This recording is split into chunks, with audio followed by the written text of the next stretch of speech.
This game's in Seattle, where the Seahawks play. 70% chance of showers with 12-mile-an-hour winds. And Seattle, meanwhile, is a team that scored 3 touchdowns last week against the DC Defenders.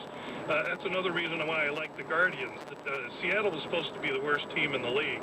They also were the beneficiary of 2 defensive touchdowns, and their quarterback, Silvers, is the least rated quarterback of all so far. He was right. So when you look at a bad quarterback team that scored defensive touchdowns, but scored a couple of offensive points against a team in DC that we don't really know what their defense is, and a Tampa Bay team that scored no points, I'm looking at this game as the over-under, and currently that thing opened 45. I'm seeing 43.5 or 44, and so I expect a defensive battle in this game the way I handicap it, and the under 44.5, let's call it, will be hypothesis release number 2. Okay, under Tampa Bay 44.5. Correct. So both games are Saturday. I have a hypothetical bet on each. Now we go the first game on Sunday, Dallas against LA. Now we're in the West Conference, and we're looking at 2 0-1 teams. Dallas, coached by Bob Stoops, really, kind of spit up on themselves. But let's not forget, Landry Jones didn't play for them, and it looks like Landry Jones is playing for them this week. They scored 3 field goals, no touchdowns last week, so they need Landry Jones, okay? They're playing the LA Wildcats, my hypothetical team from last week that did more than spit up. Fired their defensive coordinator. That's correct. And this game's going to be an LA home team.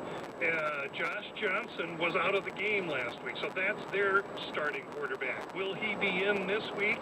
Well, there's a lot of unknown with that. Is Jones playing? Is Josh Johnson playing? So I could not even make a hypothetical position on this one because of the unknowns.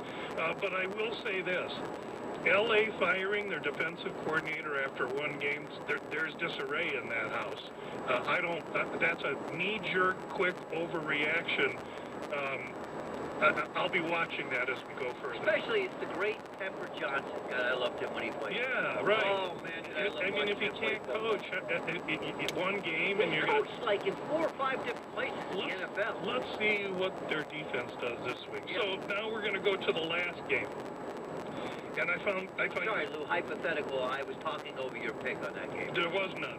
Gotcha. There was none. Okay. On this game, I'm going to have a hypothetical pick and a release. Okay. I'm going to really ready for fire a official release.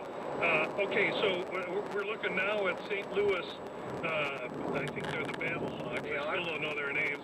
And they're in Houston. In Houston, they play at Houston Stadium. It's going to be outside. Both the Sunday games, LA and Houston, are going to be great weather.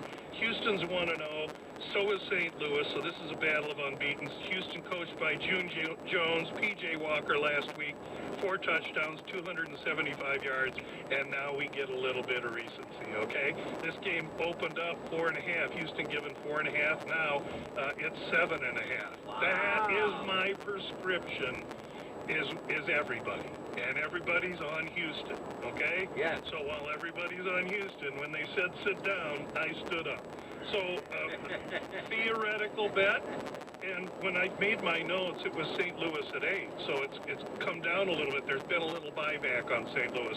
Listen, St. Louis is coached by Jonathan Hayes. Last week, their quarterback, Ta'amu, looked great.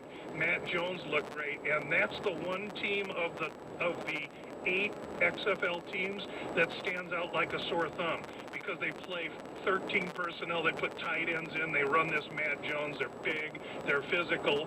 Jonathan Hayes is the next tight end for Iowa. Chuck Long, Iowa quarterback, calling plays as the offensive coordinator. They are the red-haired stepchild of the whole league because they're doing it not offense, big defense, big running game, and power football. And that just trips my trigger. So theoretical bet on St. Louis +8. Now let's get to the actual wager. If you go to futures wagers, you can bet the XFL who's going to win the league in the XFL.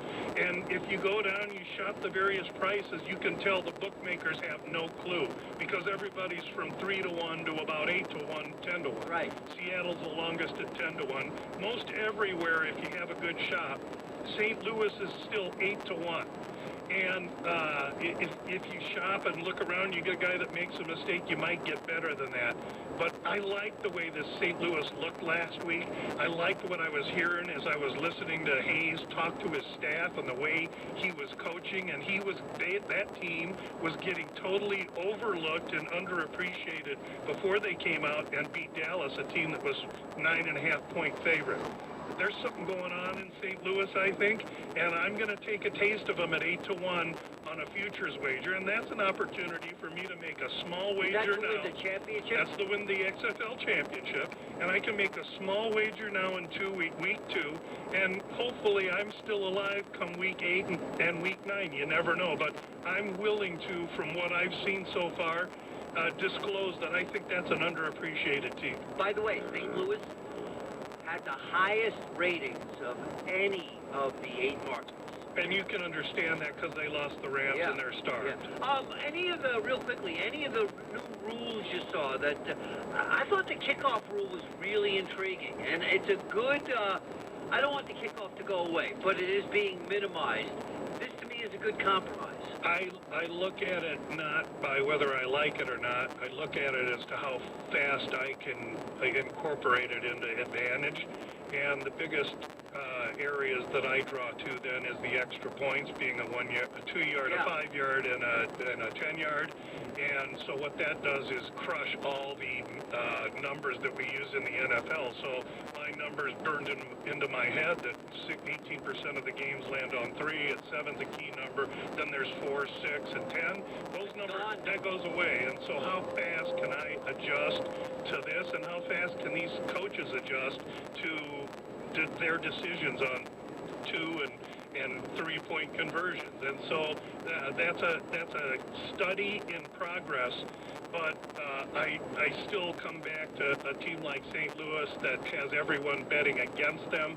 Everyone's going to be wrong, in my opinion, and so I like how that goes. I think that I've handicapped Seattle and Tampa Bay as a low-scoring game, and I'm going to take the 7 or 6.5 points with the Guardians against DC, who I don't think is as good as they looked last week. Okay, so his hypotheticals are the Guardians plus 6.5, the Vipers of Tampa Bay, the under in that game, 44.5.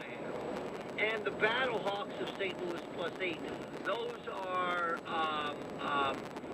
what did you call them again? Hypotheticals. His play that he's releasing today is St. Louis to win the title. The price right now is about 1 + 1.7. No, that's 8-1. You bet $1, you win 8. I'm sorry, 8-1. 8-1. Okay, so there we go on that. All right, good to see you, Lou, and I was 2-2 on the XF. I kicked both of these guys around. Sweet Lou, as always,